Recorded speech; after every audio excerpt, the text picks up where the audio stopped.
Assalamualaikum warahmatullahi wabarakatuh.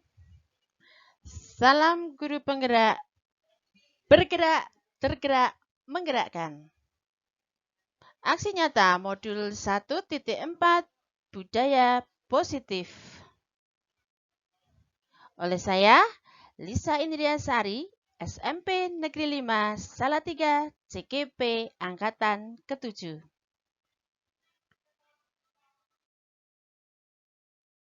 Salam dan bahagia. Perkenalkan fasilitator kami, Bapak Latiman MPD, pengajar praktek Ibu Muawanah, CKP saya sendiri Lisa Indriasari. Rancangan tindakan aksi nyata, latar belakang, murid tidak menyukai peraturan karena selama ini jika mereka melanggar peraturan akan mendapatkan hukuman dan cenderung akan mempermalukan dirinya. Tujuan: mewujudkan disiplin peserta didik yang kemudian menjadi budaya positif, di mana peserta didik menjalankan keyakinan kelas yang disepakati bersama dengan kesadaran diri dan tanpa tekanan. Membentuk karakter positif pada peserta didik melalui kebiasaan-kebiasaan positif, perilaku positif, dan keteladanan dari semua warga sekolah, baik guru, tenaga kependidikan, dan murid. Menumbuhkan motivasi intrinsik peserta didik terhadap penanaman nilai-nilai kebajikan. Tolak ukur terwujudnya merdeka belajar pada peserta didik dengan bebas mengemukakan pendapat dan keyakinan-keyakinan yang ingin mereka sepakati sesuai kodrat masing-masing. Peserta didik menjalankan kesepakatan kelas tanpa tekanan, terjalin komunikasi aktif antara peserta didik, guru. Peserta didik menjalankan keyakinan kelas secara luas, baik di sekolah maupun di rumah. Peserta didik mampu menerapkan dan menjalankan keyakinan kelas. Lini masa tindakan yang akan dilakukan, rincian tindakan aksi nyata yang akan saya lakukan dalam penerapan budaya positif, yakni keyakinan kelas. Pengajuan dukungan dari kepala sekolah untuk membuat aksi nyata tentang budaya positif di sekolah.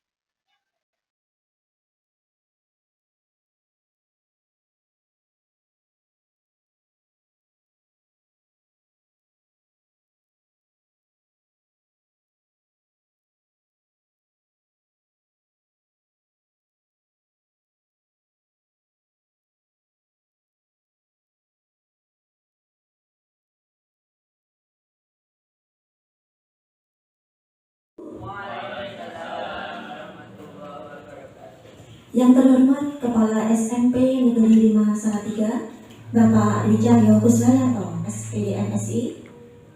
Yang kami hormati para wakil kepala dan Bapak Ibu guru. Marilah kita mengucapkan puji syukur kehadirat Tuhan Yang Maha Esa, karena pada siang hari ini kita bisa berkumpul dalam rangka bersimulasi modul 1.4 Budaya Positif dalam keadaan sehat walafiat, tidak kurang suatu apapun. Salawat serta salam semoga tetap terlimpahkan kepada junjungan kita Nabi besar Muhammad Sallallahu Alaihi Wasallam, yang kita harapkan syafaatnya di yaumul kiamah. Amin. Bapak Ibu yang kami hormati, pertama kami mengucapkan terima kasih banyak karena Bapak dan Ibu sudah meluangkan waktu untuk kegiatan ini. Yang kedua, izinkan kami membacakan susunan acara pada siang hari ini. Pertama adalah pembukaan, yang kedua menyanyikan lagu Indonesia Raya, ketiga sambutan kepala sekolah, Acara yang keempat adalah acara inti. Kelima, tanya jawab. Acara keenam, umpan balik. Dan terakhir adalah penutup. Bapak Ibu yang berbahagia, marilah kita buka acara pada siang hari ini dengan berdoa terlebih dahulu. Menurut agama dan kepercayaan masing-masing, berdoa disilakan.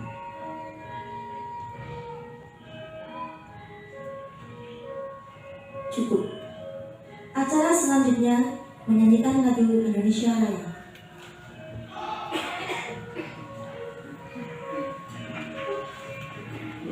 Hadirin dimohon untuk berdiri.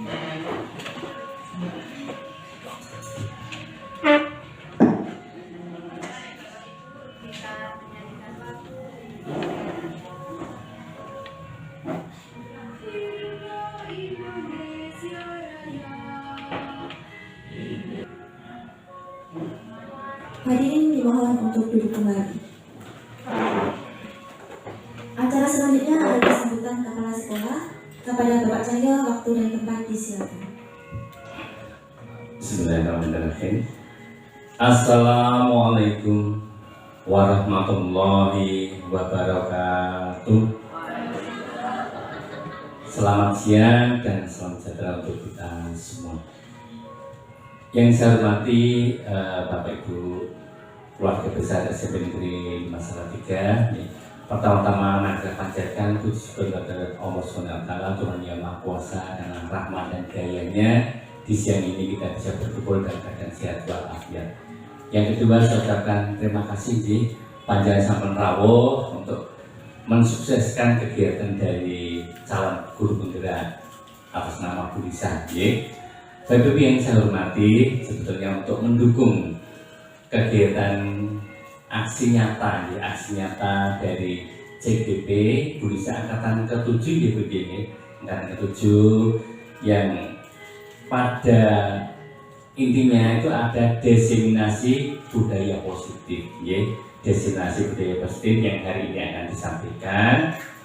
Yang kita tahu bahwa diseminasi budaya positif mengandung beberapa materi yang sangat bermanfaat, utama untuk kita, untuk sebagai guru, yang materi itu salah satunya nanti ada disiplin positif, kemudian yang kedua ada teori kontrol, kemudian yang ketiga kebutuhan dasar manusia, kemudian yang keempat ada restitusi, dan masih banyak lagi kegiatan materi-materi yang bermanfaat.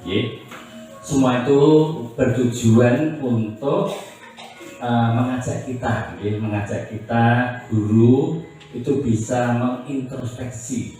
Introspeksi berarti apa? Melihat kembali, mengintrospeksi, melihat diri untuk apa yang kita sudah perlakukan terhadap siswa kita. Jadi kita harapannya itu kita untuk mengintrospeksi apa yang sudah kita lakukan pada siswa kita. Sampun leres, napa kurang, napa perlu diperbaiki, dan nanti introspeksi ini kita bisa lihat di dalam kegiatan itu.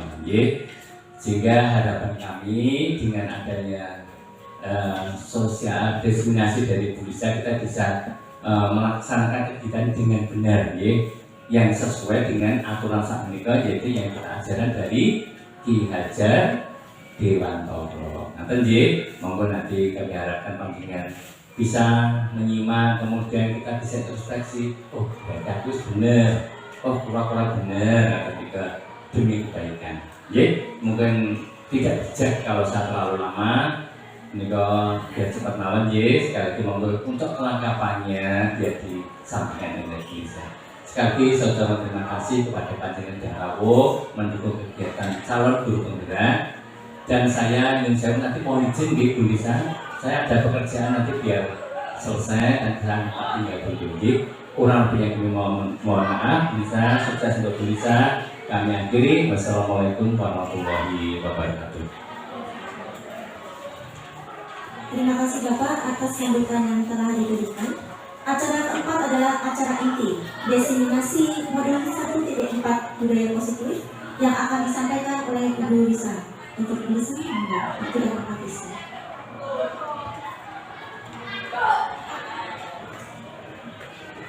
Baik, terima kasih Bu Yohana.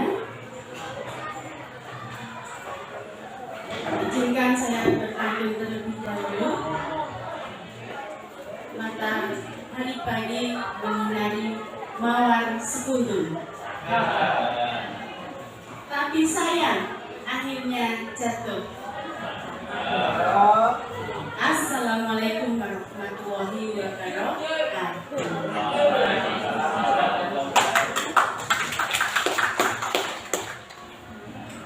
Yang terhormat Bapak Cahyo, Ketua Kepala Sekolah SMP Negeri 5 Salatiga, yang terhormat Bapak Ibu Bapak SMP Negeri 5 Salatiga, dan yang terhormat teman-teman guru SMP Negeri 5 Salatiga.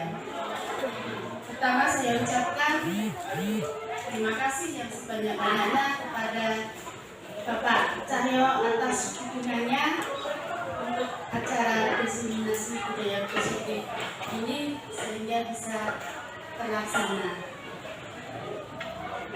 Yang kedua, ucapan terima kasih untuk Bapak Ibu guru, rekan guru saya di SMP Negeri 5 Salatiga sudah meluangkan waktu untuk mengikuti dan mendukung acara diseminasi ini.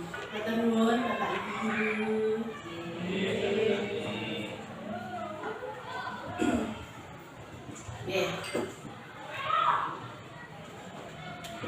Perkenalkan, terlebih dahulu nama saya Lisa Indiasari, sarjana psikologi CGP angkatan ke-7 dari SMP Negeri 5 Salatiga dari kota Salatiga. Yang pertama, izinkan saya berdiri di sini bukan berarti saya akan menggurui Bapak Ibu guru atau saya merasa paling hebat, paling pintar. Tidak ya Bapak Ibu guru, karena satu, memang menjadi tugas kami CGP untuk melaksanakan aksi nyata. Yang kedua, untuk mentransfer ilmu yang sudah CGP dapat selama 2 minggu yang akan saya sampaikan 1 jam ke depan, karena walaupun sedikit semoga bermanfaat ya Bapak Ibu. Amin. Yang ketiga adalah untuk mewujudkan kolaborasi antara guru di SMP Negeri 5, karena ketika budaya positif dilakukan oleh 1-2 orang guru saja mungkin tidak akan bisa berjalan dengan baik. Namun apabila serentak dilakukan oleh Bapak Ibu guru semua, pasti budaya positif akan lebih lancar lagi. Amin. Baik, sebelum kita mulai, saya akan menyampaikan tentang filosofi Ki Hajar Dewantara sebagai pengantar diseminasi pada siang hari ini. Tujuan dari pendidikan adalah menuntun anak-anak atau peserta didik kita sesuai dengan kodratnya untuk mencapai keselamatan dan kebahagiaan yang setinggi-tingginya, baik sebagai pribadi maupun sebagai warga masyarakat. Apa itu kata menuntun? Bapak Ibu ada yang tahu arti kata menuntun?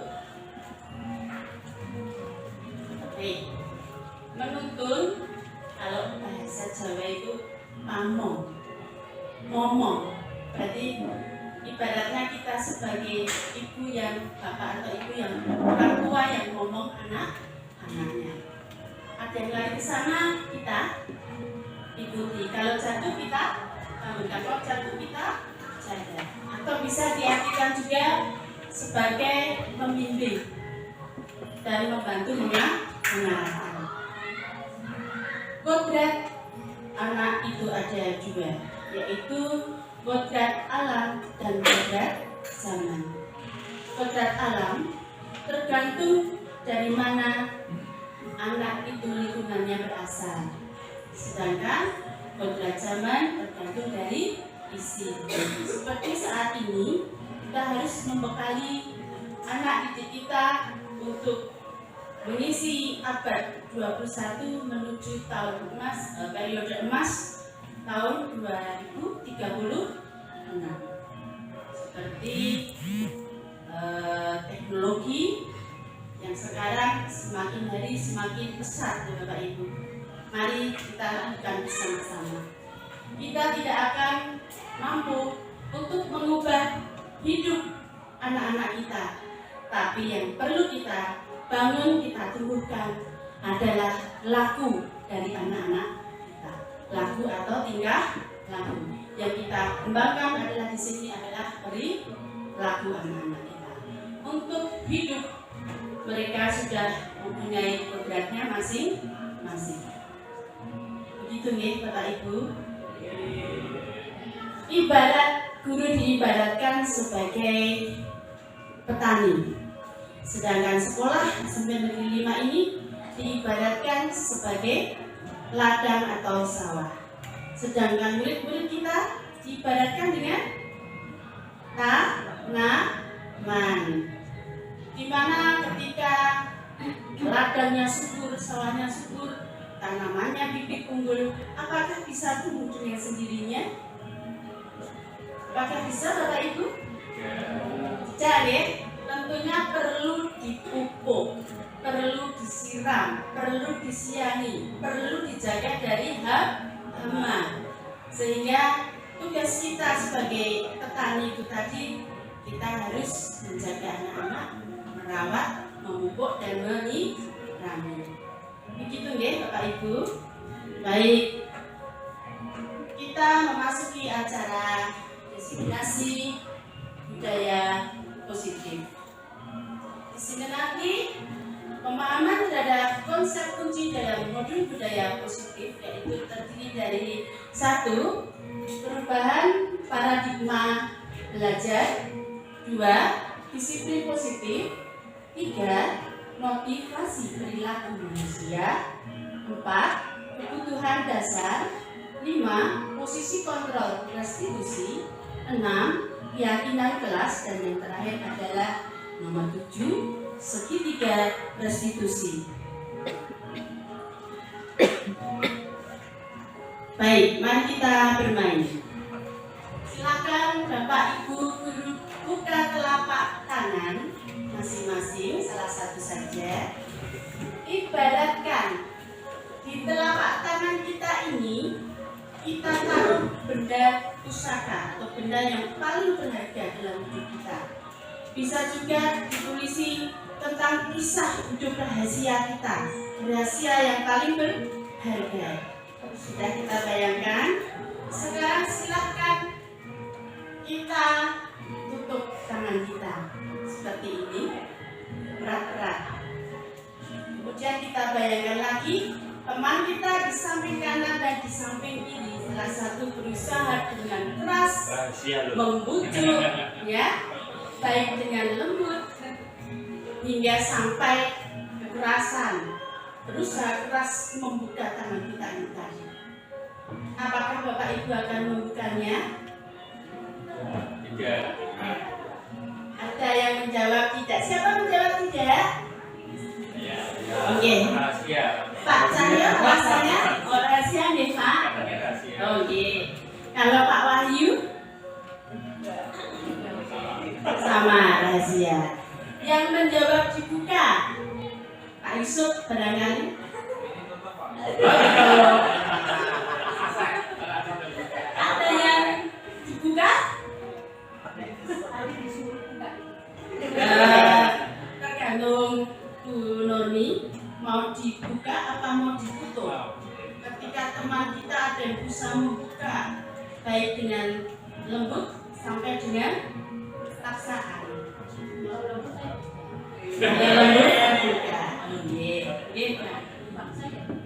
Oke, paksa malah ditutup ya.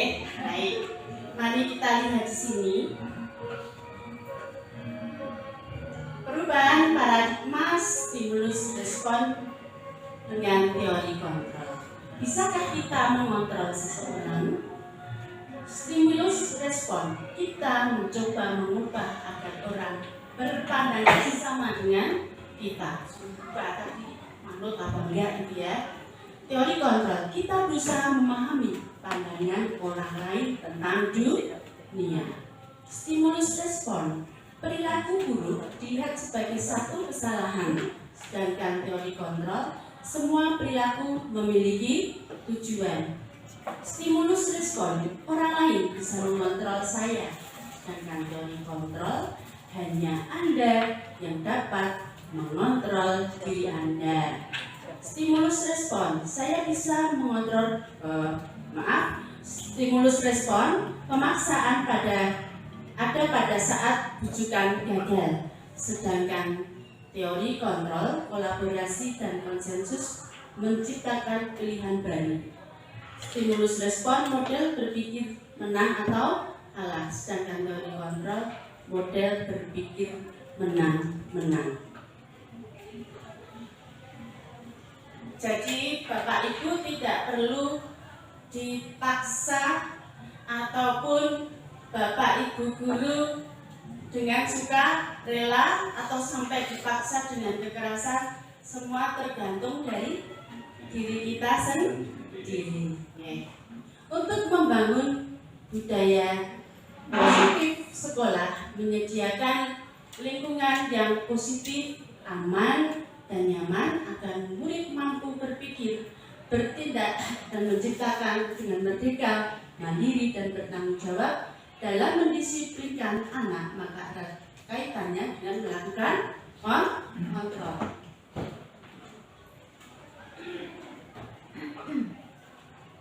Perubahan paradigma tentang pendidikan yang dahulu berpusat kepada siapa Bapak Ibu guru? Bagus. Yang tadinya berpusat kepada guru, ini telah beralih sekarang berpusat kepada siswa. Student center. Baik. Menurut Dr. William Glasser, bahwa upaya kontrol yang dilakukan berikut ini adalah sebuah ilusi. Guru mengontrol murid. Kita masih ingat dulu di Jawa khususnya, tangani sedeku mirengake guru. Mau tidak mau dari kita TK sudah dikontrol oleh guru untuk duduk sedeku mirengake guru, yang artinya duduk apa ini namanya? Anteng sedeku dan cakep mendengarkan guru.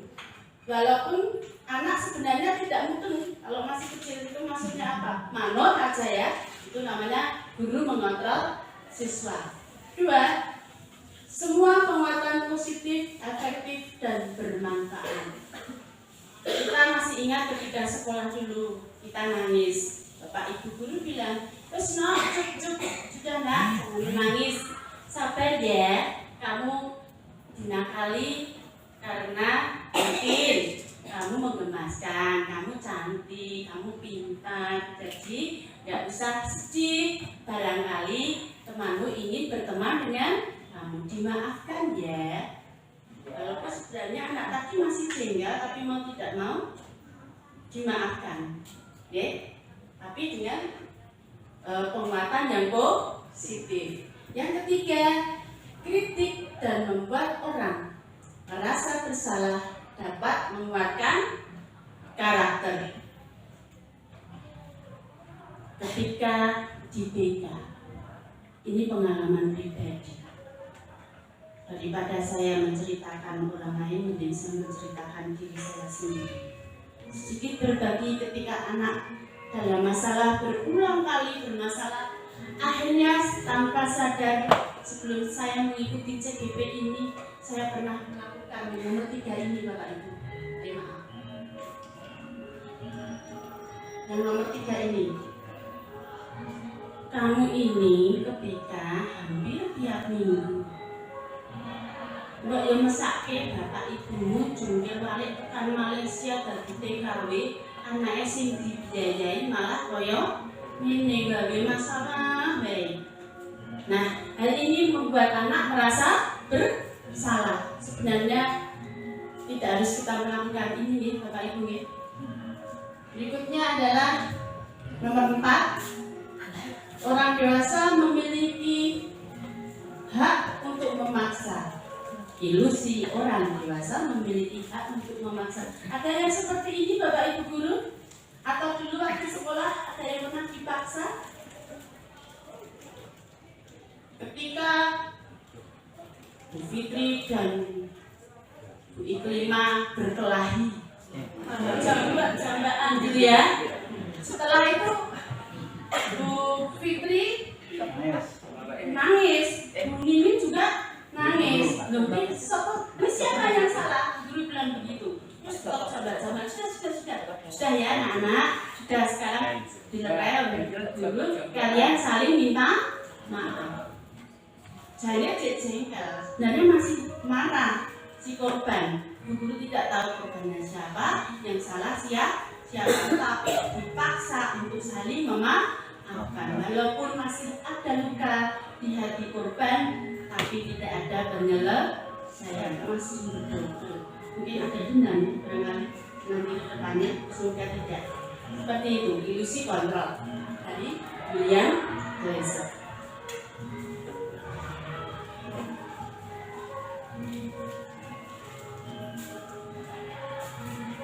Tadi sudah ya. Tentang disiplin positif, mari kita artikan dulu apakah makna disiplin itu. Disiplin berasal dari bahasa Latin yang berarti belajar. Makna asal dari kata ini berkonotasi dengan disiplin diri dari siswa-siswa menurut Socrates dan Plato. Disiplin diri membuat orang menggali potensinya menuju tujuan apa yang dia hargai. Namun dalam budaya kita, makna disiplin telah berubah menjadi sesuatu yang dilakukan seseorang pada orang lain untuk mendapatkan kepatuhan. Kecenderungan umum adalah menghubungkan kata disiplin dengan ketidaknyamanan, bukan dengan apa yang kita hargai atau mencapai suatu tujuan yang mulia. Jadi kalian harus disiplin ya. Bocah membayangkan, anak membayangkan, waduh, sudah deg-degan, rasanya tidak nyaman. Pemahaman terkait konsep budaya positif. Mari kita lihat Bapak Ibu. Disiplin positif adalah usaha seseorang untuk belajar mengontrol dan menguasai diri dalam memilih tindakan yang mengacu pada nilai-nilai yang dihargai agar tercapai tujuan mulia yang diinginkan. Nilai kebajikan. Aku ingin berangkat pagi ke sekolah karena aku tidak ingin terlambat. Nanti kalau aku tidak terlambat berarti aku merasa nyaman. Mungkin itu salah satu contohnya. Baik, kita coba motivasi perilaku manusia. Teori motivasi perilaku manusia. Yang pertama, untuk menghindari ketidaknyamanan atau hukuman. Contohnya, misalnya seperti sekarang ini, Bapak Ibu ada acara undangan dari kepala sekolah untuk mengikuti pengembangan diri dimulai pukul 2 setelah KPM. Bapak Ibu guru harus mengikuti pengembangan diri di ruang guru. Bagaimana ini? Apakah Bapak Ibu sudah akan berangkat? Berangkat. Mungkin karena takut ditegur Pak Cahyo ya. Jadi Bapak Ibu berangkat daripada nanti urusan sama kepala sekolah dan berangkat aja lah. Gitu ya. Yang kedua, untuk mendapatkan imbalan dari orang lain atau institusi. Nah ini, seperti yang tadi ya, lo melu lo ya, ada itu lo ya, dia dapat sertifikat. mau ikut karena nanti dapat sertifikat. Imbalan sertifikat bisa untuk naik pangkat. Mungkin itu ya? Oh iya, itu adalah motivasi eksternal dan yang kedua juga motivasi eksternal, nomor 1 dan nomor 2. Oh ya, selamat datang Bu Ana sebagai pengajar praktek Kota Salatiga. Terima kasih. Dan terima kasih Ibu Putih sebagai senior CGP angkatan kelima. Terima kasih Ibu Putih. Ya, terima kasih sudah didukung sehingga saya semakin bersemangat ya. Oke, kita kembali ke materi. Untuk yang ketiga, untuk menghargai diri sendiri menjadi insan harapan kita. Seperti ini tadi contoh, aku berangkat pagi karena aku memang tidak ingin terlambat. Saya mengikuti pengembangan diri karena saya ingin menjadi guru yang betul-betul bermutu. Seperti itu. Yaitu motivasi internal. Dari 1, 2, 3. Bapak Ibu pilih yang mana? Atau Bapak Ibu biasanya yang mana ini? Karena hukuman, karena hadiah, apa karena menghargai diri sendiri? Terus Bapak Ibu insya Allah karena menghargai diri sendiri. Itu pula pada murid-murid kita. Apakah dengan memberi hadiah kita akan mendisiplinkan anak-anak kita? Apakah dengan memberi hukuman akan mendisiplinkan anak-anak kita? Ya. Apakah dengan kesadaran dari dalam diri anak-anak kita akan mendisiplinkan mereka? Itu jawabannya nih Bapak Ibu Guru.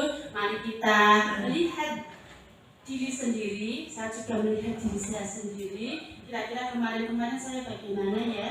Nah, sekarang sudah tahu. Kalau kemarin sudah ini, sekarang tetap ini. Karena sudah benar seperti itu. Tapi kalau belum, yang tahu saya sendiri. Berarti besok saya ubah, mengajak anak-anak berbuat baik, disiplin karena diri sendiri.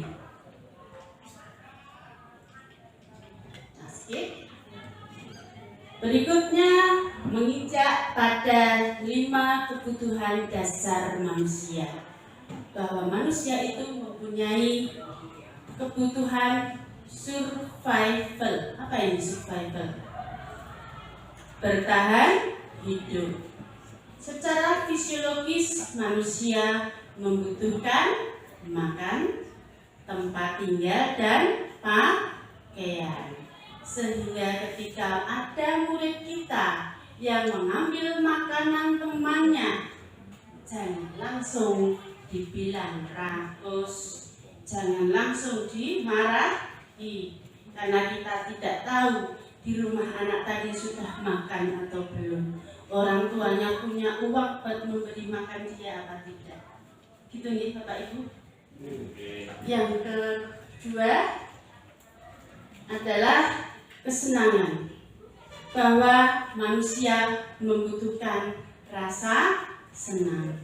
Contohnya seperti saya lagi suka kucing, maka saya memelihara kucing karena saya membutuhkan kebahagiaan, rasa senang. Mungkin Bapak Ibu ada yang Anis misalnya suka tanaman, dengan Bu Eli memelihara anggrek sampai sebulan pun dilus-lus anggreknya.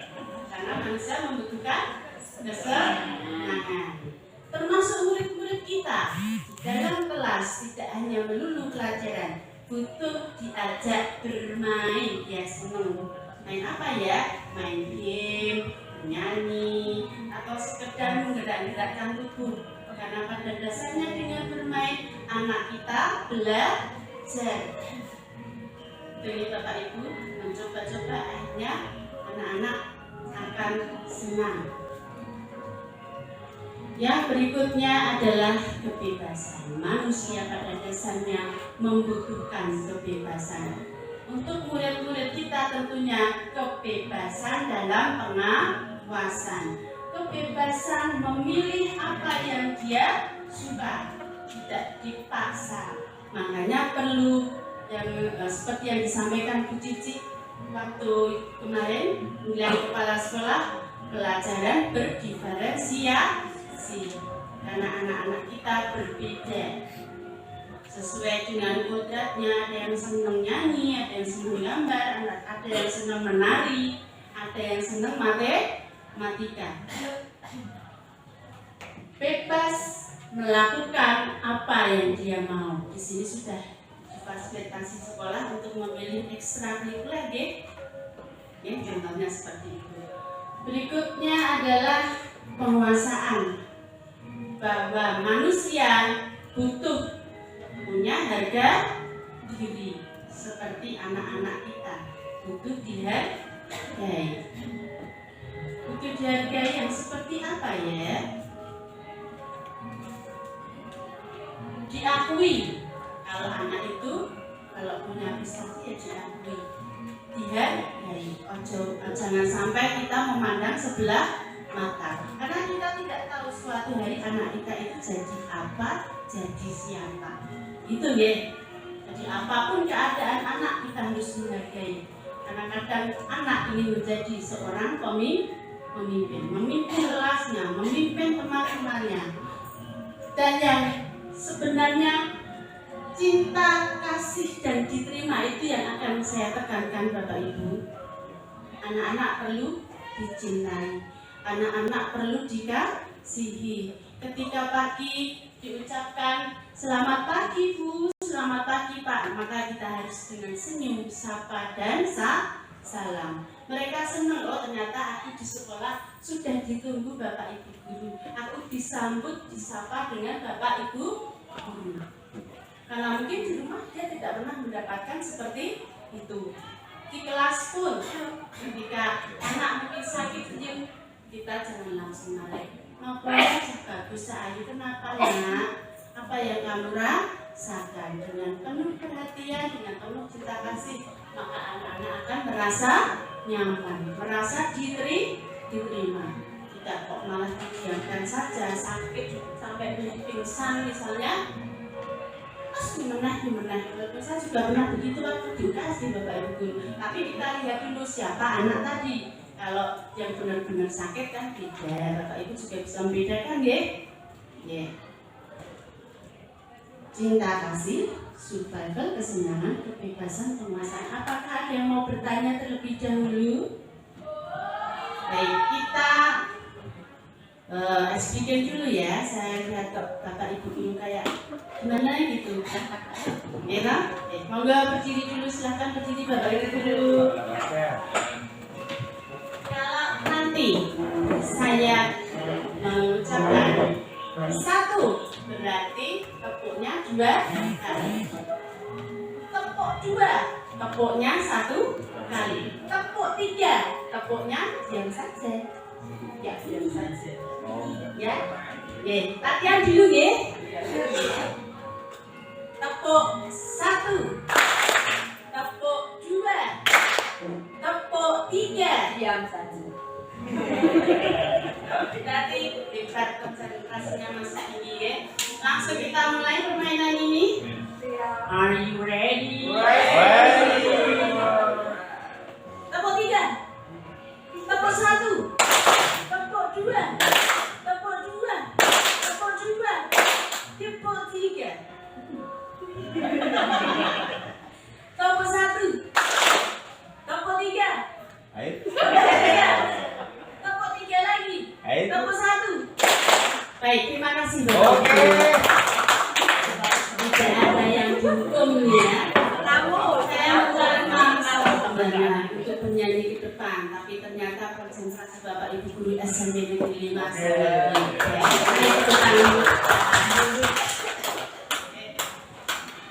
Baik, kita lanjutkan. Atau belum Kak Cahaya? Menginjak ke materi yang berikutnya adalah posisi kontrol dan restitusi. Butuh kita perhatikan ya. Kita yang mana ini nanti sebagai penghukum, membuat rasa bersalah, sebagai teman, sebagai pemantau atau sebagai manajer. Kira-kira dari mana Bapak Ibu guru? Hanya kita yang tahu ya. Mari kita buka. Nah, posisi kontrol guru. Guru berkata, kalau kamu tidak melakukan, maka saya akan menyuruh kamu membersihkan WC 1, 2, 3, 4, 5 kamar WC harus bersih. Gitu ya. Hasilnya apa? Anak jadi pemberontak, pendendam, menyalahkan orang lain. Ini adalah penghukum. Nama Bapak Ibu?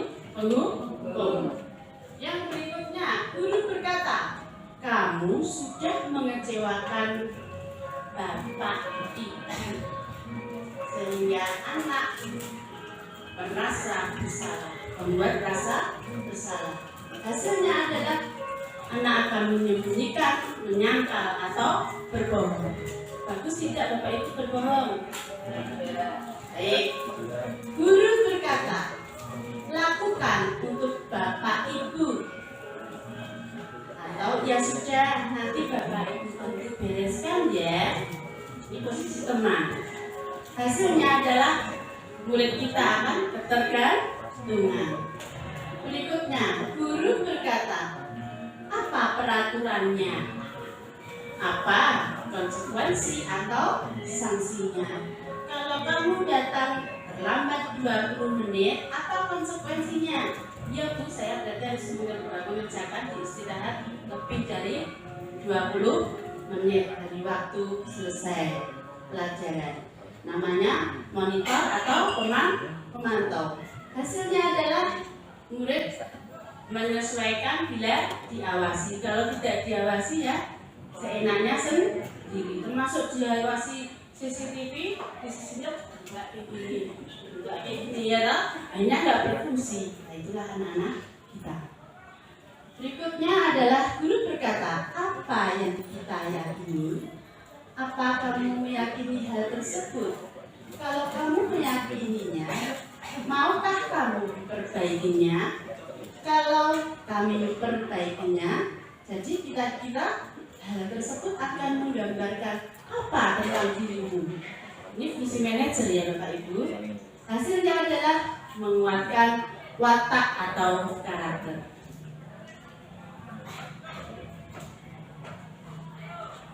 Nah, mari kita saksikan tayangan berikut.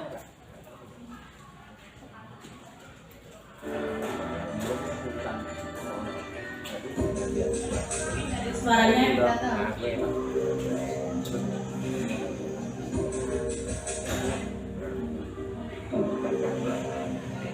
Nah, sini kamu. Selamat pagi Bu. Selalu terlambat. Kamu deh, pasti terlambat. Maaf Bu, saya Apa? Apa coba? Alasan kamu apa lagi? Kapan sih kamu tidak terlambat? Malas sekali ya kamu jadi anak. saya Dasar pemalas. Gak kapok-kapok sih kamu. Sudah berapa kali terlambat? Sana, kamu keliling lapangan basket 2 kali. kenapa saya harus ke lapangan basket Bu? Kenapa? Kamu melawan ibu? Berani-beraninya jawab. Sudah terlambat, masih berani jawab pula. Sekarang, keliling lapangan basket 5 kali sekalian. Biar kapok. Cepat. Pergi sana ke lapangan basket.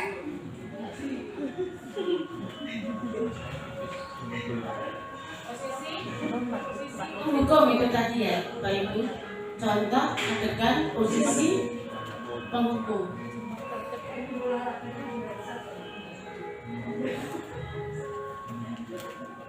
Dengan nada yang keras, Ibu Bapak guru cenderung membentak.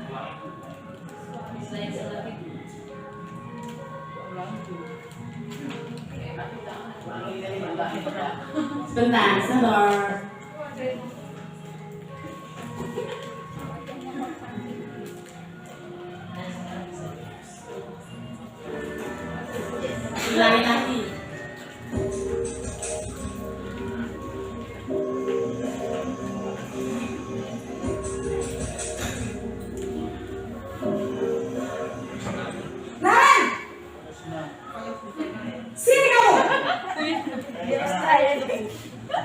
Selamat pagi Bu.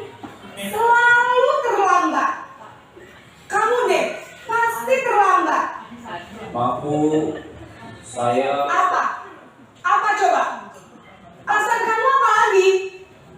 Kapan sih kamu tidak terlambat? Malas sekali ya kamu jadi anak. saya Dasar pemalas. Gak kapok-kapok sih kamu. Sudah berapa kali terlambat? Sana, kamu keliling lapangan basket 2 kali. kenapa saya harus keliling lapangan basket Bu? Kenapa? Kamu melawan ibu? Berani-beraninya jawab. Sudah terlambat, masih berani jawab pula. Sekarang, keliling lapangan basket 5 kali sekalian. Biar kapok. Cepat. Pergi ke lapangan basket.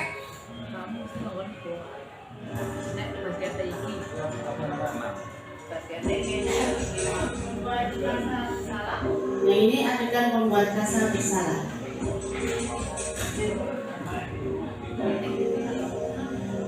Naren!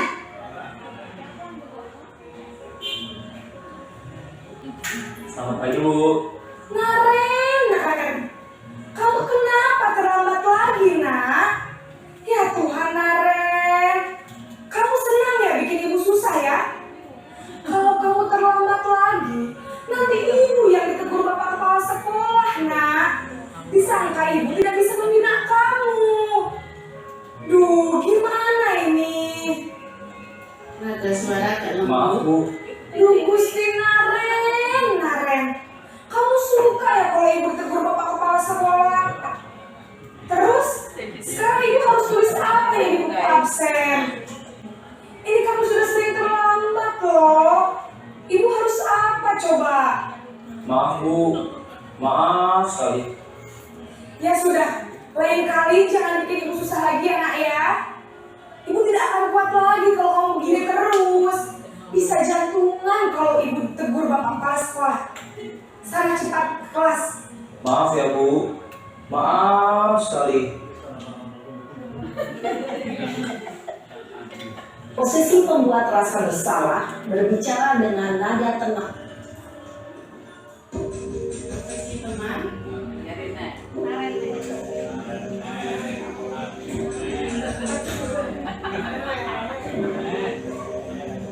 Naren!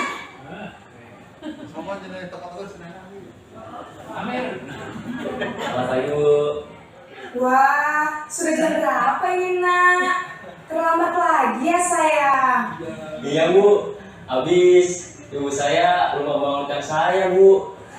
Kamu malah menyalahkan ibu kamu. Kamu bukannya anak yang larinya paling kencang. Kok terlambat sih? Iya Bu. Saya memang terlambat bangun tadi. Jadi biarpun saya lagi kencang, tetap gak kekejar Bu. Ya sudah sana. Nanti lain kali larinya lebih kencang lagi ya. Biar gak terlambat lagi. Bikin senang ibu. Demi ibu. Bisa kan? Bisa lah Bu. Ya sudah sana masuk kelas. Ibu beresin urusan absen kamu.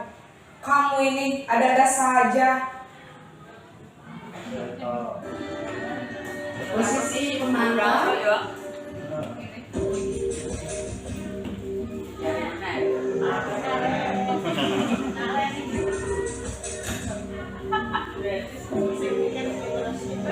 Naren! Selamat pagi Bu. Naren, apa peraturan sekolah kita tentang jam berapa kita harus masuk sekolah, nak? Kita harus di sekolah jam 7 Bu. Iya betul, sekarang sudah jam 7.20. Naren sudah tahu konsekuensinya jika terlambat hadir. Paham Bu. Saya harus tinggal kelas pas jam istirahat selama 20 menit. Iya benar, konsekuensinya demikian. Jadi dari jam 9.30 pas istirahat, kamu harus tinggal di kelas, kerjakan tugas tambahan untuk ketertinggalan kamu, ya? Baik Bu. Siapa ya yang kayak gini ya? Kita gak ya? Ini adalah posisi manajer. Naren! Kenapa? Selamat pagi Bu. Selamat pagi Naren. Maaf Bu, saya terlambat. Iya, sekolah masuknya jam 7, sekarang sudah jam 7.20. Jadi sekarang bagaimana ini Naren? Maaf Bu, saya lupa setel alarm saya semalam. Baiklah, menurut kamu, keyakinan sekolah yang mana yang perlu tingkatkan? Menghargai diri sendiri dan orang lain mungkin ya Bu. Setuju. Jadi, apakah Naren meyakini prinsip saling menghormati tersebut? Iya Bu, saya meyakininya. Apakah Naren bersedia memperbaiki masalah keterlambatan ini? Bersedia Bu. Bagaimana harapan memperbaiki masalah keterlambatan ini? Saya akan coba untuk tidak lupa menyetel alarm saya Bu. Baik, kalau Naren lupa menyetel alarm di rumah, ada orang yang kira-kira bisa bantu mengingatku. Ada Bu, kakak saya, Kak Emma. Ada lagi selain Kak Emma? Selain Kak Emma, ada ibu saya. Baik, jadi yang mengingatkan Naren adalah Kak Emma dan ibu kamu ya? Kira-kira akan mulai start alarm kapan Naren? Setelah pulang sekolah, akan segera cek. Baik, berarti Naren akan setel alarm untuk bangun besok pagi dan akan diingatkan oleh kakak dan ibu dan Naren ya? Ada lagi yang mungkin perlu dilakukan Naren? Agar tidak terlambat bangun lagi. Tidak ada Bu. Baik Naren, terima kasih untuk kerjasama kamu. Sekarang aku perlu kembali ke kelas untuk belajar. Baik Bu, terima kasih. Begitulah gambaran sebagai katanya pertama menghukum, yang kedua membuat rasa bersalah, yang ketiga sebagai teman, yang keempat adalah pemantau, dan yang terakhir adalah manajer. Di antara kelima tadi,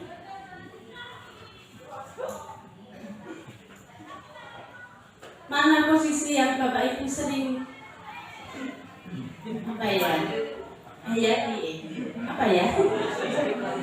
sering Ibu lakoni, terapkan ya, seperti itu. Saya sendiri saja nggih. Saya juga buat diri saya sendiri kok. Nggih.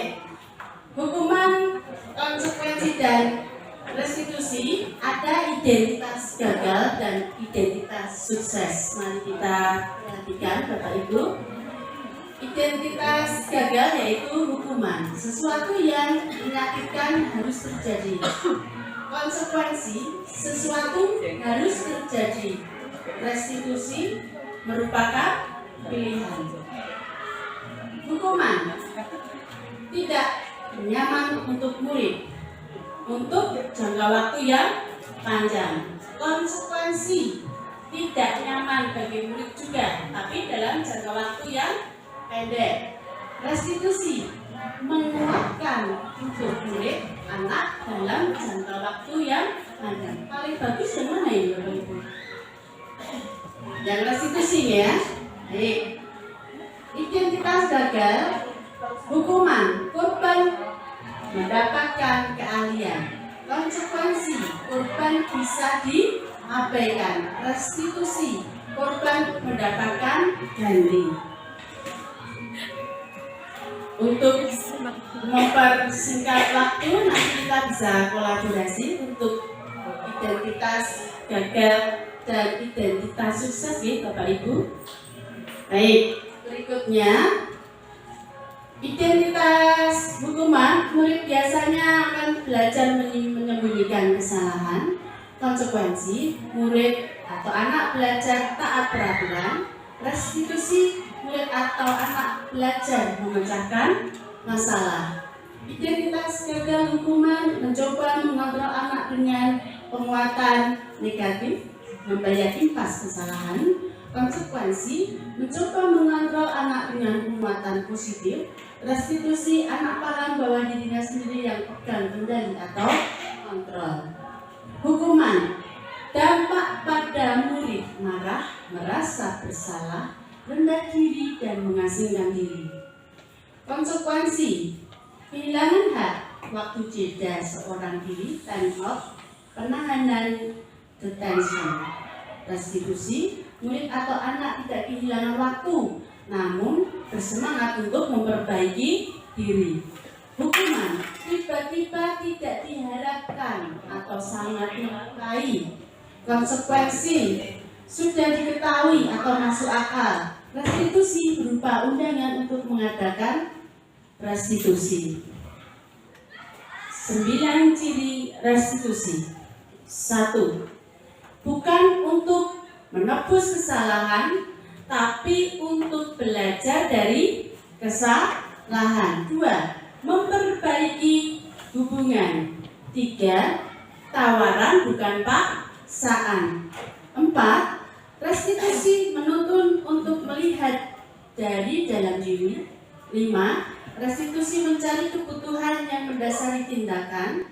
6. Restitusi diri adalah cara yang paling baik untuk memperbaiki diri. 7. Restitusi fokus pada karakter bukan tindakan. 8. Restitusi fokus pada solusi atau jalan keluar. Dan yang ke-9 adalah restitusi mengembalikan siswa yang berbuat salah pada kelompoknya agar bisa diterima kelompoknya kembali. Perbedaan hukuman dan konsekuensi. Mari kita lihat sesuatu yang menyakitkan harus terjadi, konsekuensi sesuatu harus terjadi. Ini di atas tadi sudah ya Bapak Ibu. Baik, next. Mari kita menguji apakah kita sudah paham antara konsekuensi maupun hukuman. Bisa dimulai? Baik, saya bacakan. Mencatat 100 kali di dalam buku kalimat, saya tidak akan terlambat lagi karena terlambat sekolah. Konsekuensi apa? Hukuman Bapak Ibu? Hukuman? Nah, ini hukuman. Kita catat. Hukuman, gitu ya. Lari mengelilingi lapangan sekolah 2 kali karena terlambat di sekolah. Hukuman. Saya diminta untuk push up 15 kali karena tidak menggunakan masker di sekolah. Hukuman. Menggantikan kertas tugas teman yang dicoret-coret. Konsekuensi. Meminta siswa tidak menggunakan sepatu seharian karena tidak menggunakan sepatu hitam. Konsekuensi. Apa hukuman? Konsekuensi. Kita masukkan dulu konsekuensi, gitu ya. Baik, berikutnya membersihkan tumpahan air di meja. Tulis karena tersenggol pada saat belajar. Konsekuensi. Lari mengelilingi lapangan 2 kali karena terlambat pada saat pelajaran olahraga. Ada yang menjawab konsekuensi, ada yang menjawab hukuman. Untuk tahu betul apa tidak, mari kita lihat bersama.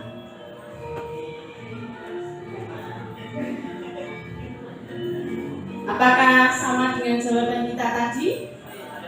Tidak. Ini jawaban yang betul ya, Ibu Guru. Coba dipersani dulu.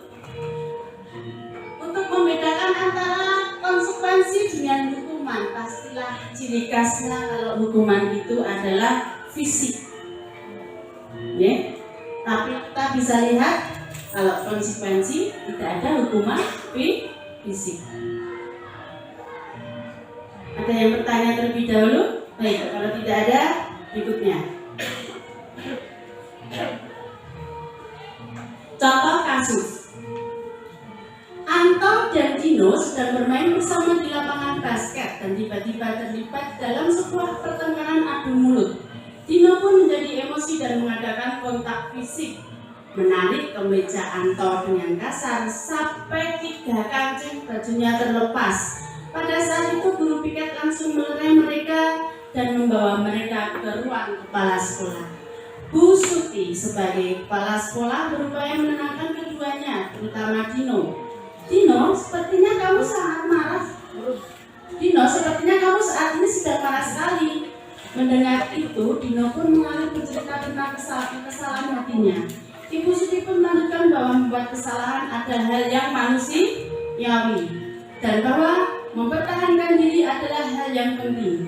namun meminta Dino memikirkan cara lain yang mungkin lebih efektif karena saat ini Dino berada di ruang kepala sekolah. Bu Suti lanjutkan bertanya tentang keyakinan sekolah yang disepakati serta apakah Dino bersedia memperbaiki kesalahan yang telah dilakukannya terhadap Anto. Dino pun akhirnya perlahan mengangguk. Kemudian Ibu Suti balik bertanya ke Anto, hal apa yang bisa dilakukan Dino untuk memperbaiki masalah? Anto menjawab, saya perlu kancing saya diperbaiki, Bu. Ibu, saya akan sangat marah kalau melihat kancing baju saya sampai copot 3 kali kancing begini. Ibu Suti pun kembali bertanya ke Dino apakah dia akan lakukan untuk menggantikan 3 kancing Anto yang terlepas. Dino berpikir sejenak namun menjawab bahwa tidak tahu, Bu. Saya lem kembali mungkin ya, Bu. Ibu Suti berpikir sebentar dan menanggapi, kalau dilem akan mudah terlepas kembali, Dino. Bagaimana kalau kamu menjahitkan saja? Bersediakah kamu? Dino tampak ragu-ragu dan menanggapi, menjahit? Mana saya tahu bagaimana menjahit, Bu? Ibu Suti meneruskan, apakah kamu bersedia belajar menjahit? Dino berpikir sejenak, memandang ke meja Anto dan menanggapi, yang mengajari saya siapa, Bu? Dengan cepat Ibu Suti menjawab, Pak Ivan, guru tata busana. Dino kembali diam sejenak dan memandang ke meja Anto yang tanpa anjing. Akhirnya Dino mengangguk tanpa tanda menyetujui, dan sepanjang siang itu Dino belajar menjahit dan memperbaiki kemeja Anto. Terakhir kali terlihat kedua anak laki-laki tersebut, Dino dan Anto, pada jam pulang sekolah. Mereka sudah bercengkrama dan bersenda-gurau kembali. Nah, pertanyaannya, posisi kontrol apa yang telah dipraktekkan oleh kepala sekolah Ibu Suti? Hal-hal apa saja yang dilakukan sehingga Anda berkesimpulan demikian? Apa jawabnya? Posisi kontrol yang mana? Manajer. Baik, kita lihat. Betul sekali. Posisi kontrol manajer. Pertanyaan. Amin. Hal-hal yang dilakukan Ibu Suti adalah menenangkan keduanya, menerapkan segitiga restitusi, yaitu menstabilkan identitas. Dino, sepertinya kamu saat ini sedang marah sekali. 2. Memvalidasi tindakan yang salah. Membuat kesalahan adalah hal yang manusiawi dan bahwa mempertahankan diri adalah hal penting. Selanjutnya, hal yang dilakukan Ibu Suti menanyakan keyakinan, meminta Dino memikirkan cara lain yang lebih efektif, bertanya tentang keyakinan setelah yang disepakati, serta apakah Dino bersedia memperbaiki kesalahan yang telah dilakukan terhadap Anto. Bertanya ke Dino apakah yang akan dilakukan untuk menggantikan 3 kancing Anto yang terlepas. Bagaimana kalau kamu menjahitkan saja? Bersediakah kamu? Apakah kamu bersedia belajar menjahit? Nah, pertanyaan kedua. Dalam kasus tersebut, bagaimana Dino dikuatkan? Bagaimana Anto dikuatkan oleh Ibu Suti? Jawabannya adalah, dalam kasus tersebut Dino dikuatkan Ibu Suti dengan kalimat, membuat kesalahan adalah hal yang manusiawi dan bahwa mempertahankan diri adalah hal penting.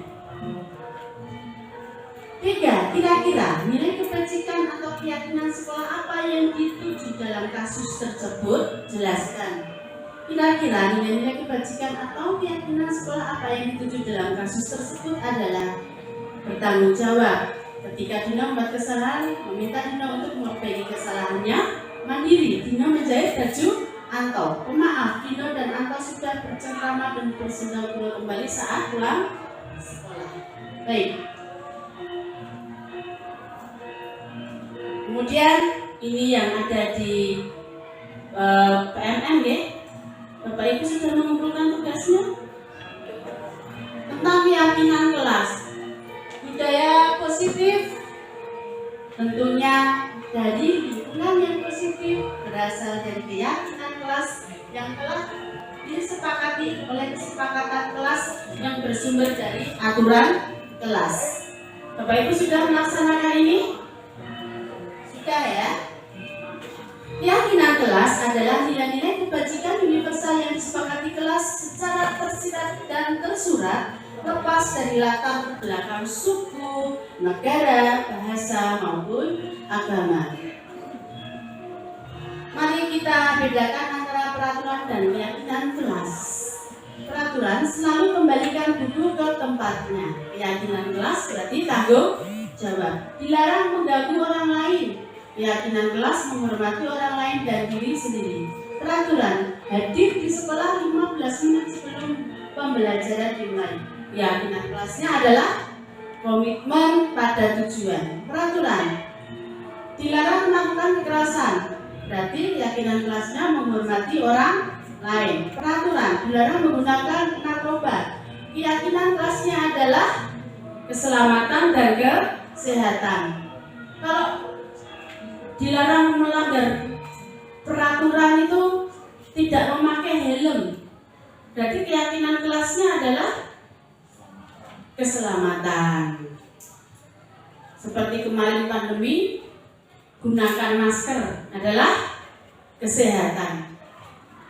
Contoh kesepakatan kelas yaitu kami guru dan siswa saling menyayangi. Kami siswa yang semangat belajar. Kami siswa yang peduli dengan teman kami. Kami siswa yang bertanggung jawab pada tempat belajar kami. Ini adalah contoh ketika saya di kelas 9 melaksanakan keyakinan kelas. Saya membagikan kertas.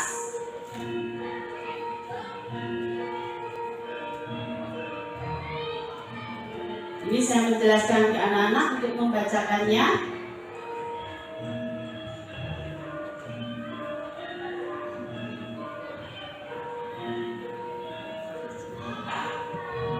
Setelah anak membacakannya, maka akan menempelkan di papan tulis seperti perintah guru.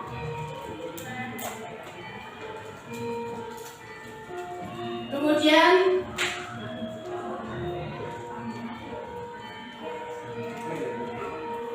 anak membacakan tentang keyakinan kelas bahwa ingin kelasnya bersih sehingga dia akan membuang sampah pada tempatnya. Kemudian ketua kelas membacakan hasil dari keyakinan kelas teman-teman yang digambar di papan tulis satu persatu dan disepakati di kelas ditandatangani oleh guru BK dan diwakili ketua kelas.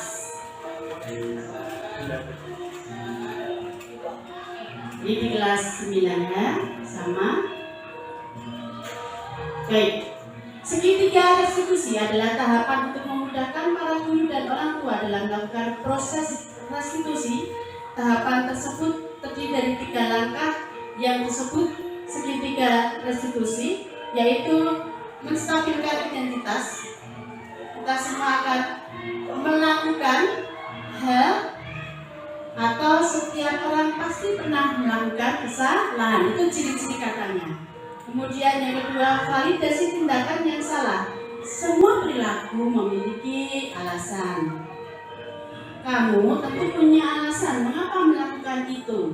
Apakah cara yang lebih efektif? Adakah cara yang lebih efektif untuk mendapatkan apa yang kamu butuhkan?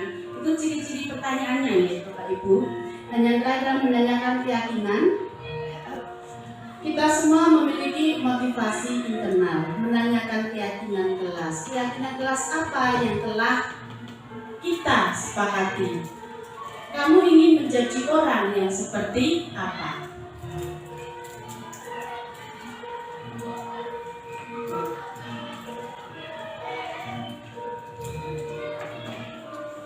Sisi menstabilkan identitas.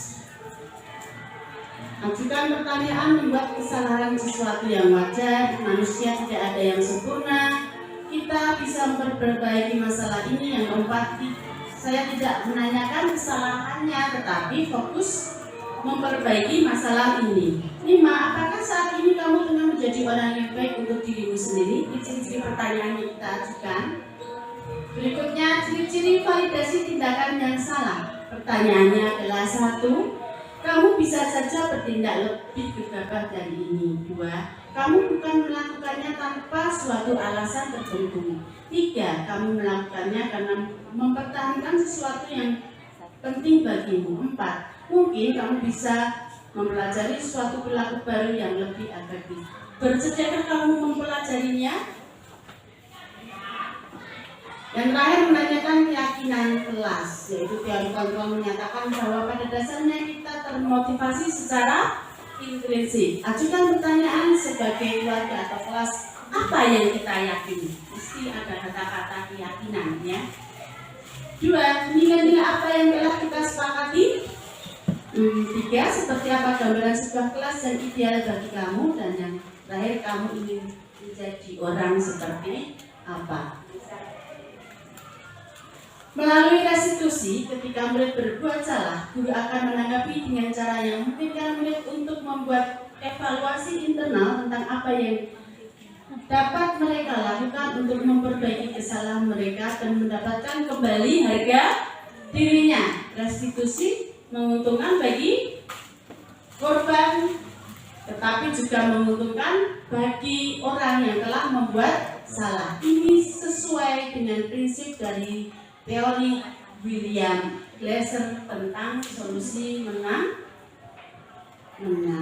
win-win solution atau MWU. Dulu bahasa Inggris. Ya, baik, kita lanjutkan. Segitiga restitusi diharapkan murid menjadi lebih kuat secara pribadi.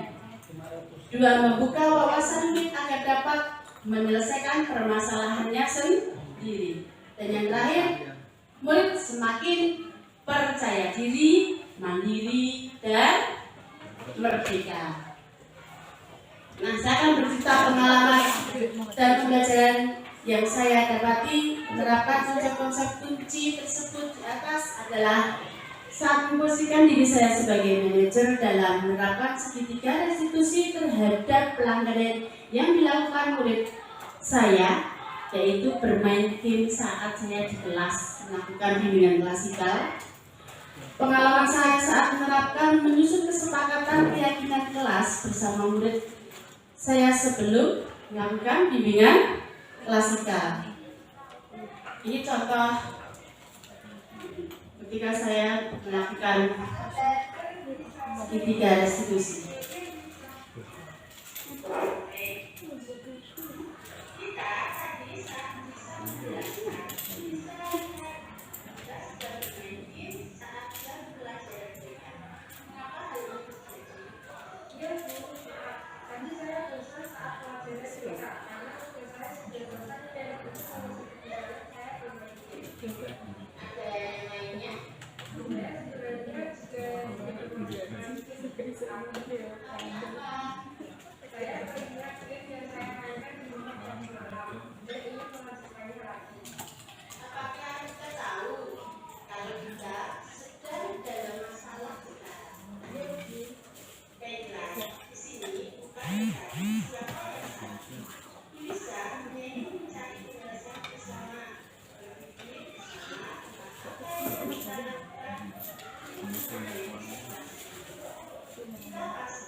Seperti itu gambaran segitiga restitusi yang telah saya lakukan, Bapak Ibu.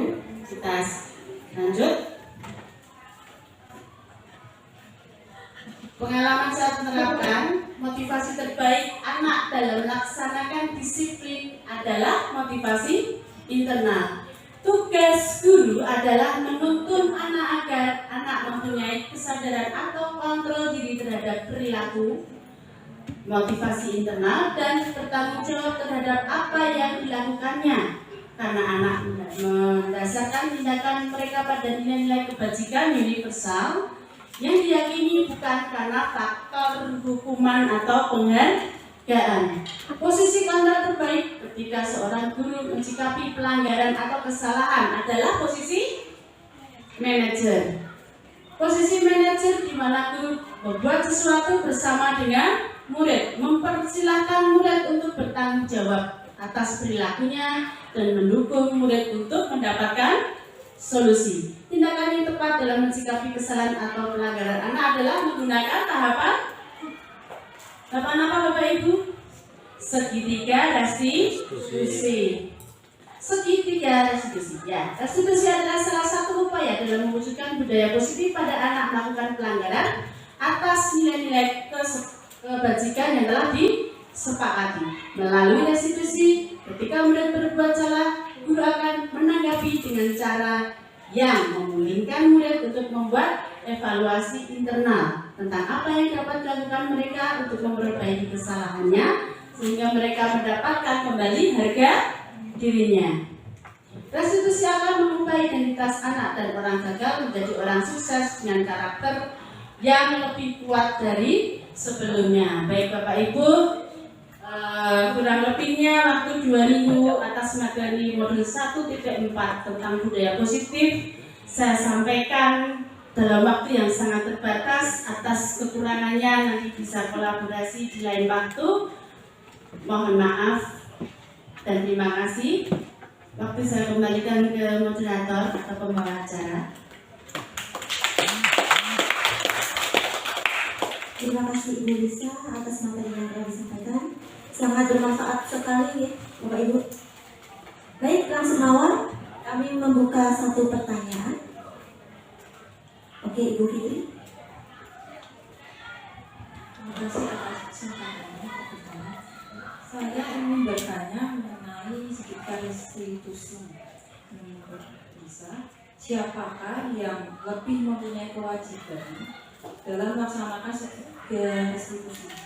Wali kelas, guru mapel, atau guru BK? Baik, langsung bisa saya jawab? Ya. Terima kasih atas pertanyaan Bu Fitri. Karena waktu terbatas maka harus bisa jawab saja. Segitiga restitusi bisa dilakukan oleh siapa saja, guru apa saja, tergantung permasalahannya. Kalau permasalahan terjadi di dalam kelas, maka yang bertanggung jawab atau yang berhak melakukan segitiga restitusi adalah guru mapel di kelas tersebut ketika sedang berlangsung masalah, atau wali kelas ketika masalah tersebut terjadi di dalam kelas ketika tidak ada pelajaran, atau guru BK kalau kejadiannya anak-anak berkelahi melakukan tindakan kriminal, maka guru BK dan berkolaborasi dengan kesiswaan akan melaksanakan segitiga restitusi. Demikian jawaban dari saya, semoga memuaskan Ibu Fitri. Terima kasih Bu Lisa, jawabannya sangat jelas dan gamblang sekali. Acara berikutnya adalah memberikan umpan balik. Bapak Ibu, kita menonton kembali.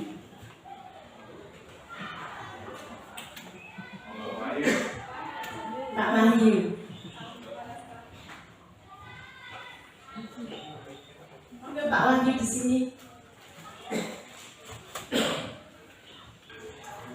Terima kasih waktunya. Assalamualaikum warahmatullahi wabarakatuh.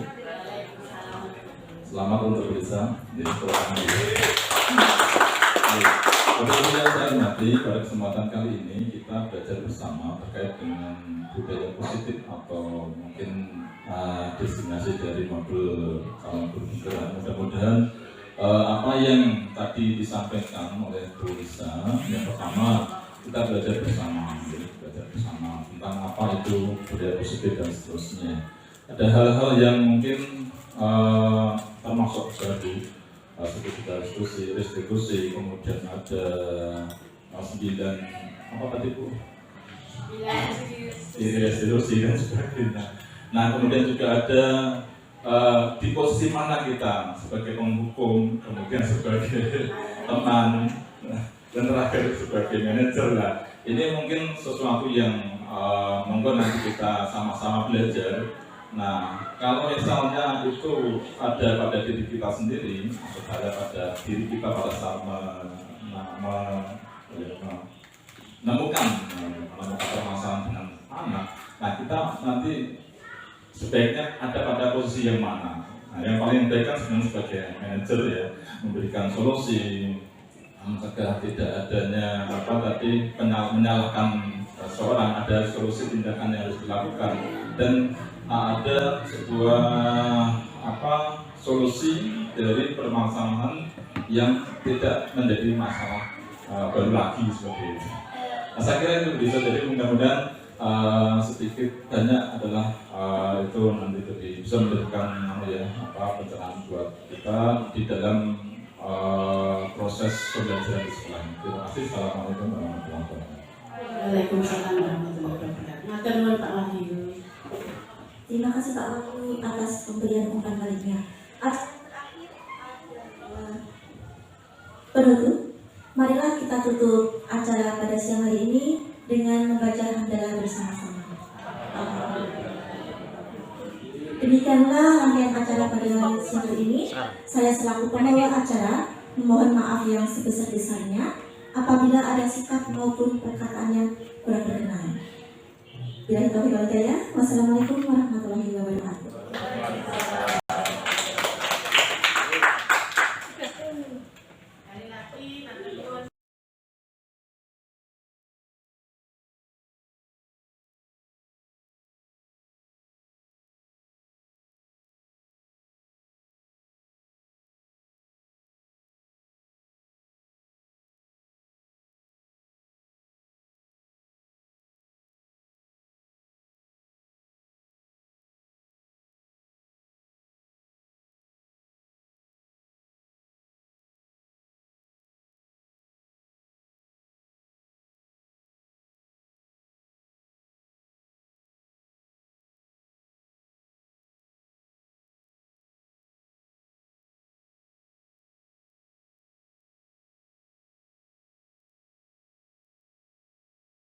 Demikian diseminasi aksi nyata dari saya, Lisa Indrasari, CGP Angkatan ke-7.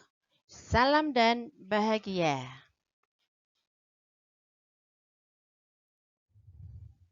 Terima kasih. Wassalamualaikum warahmatullahi wabarakatuh.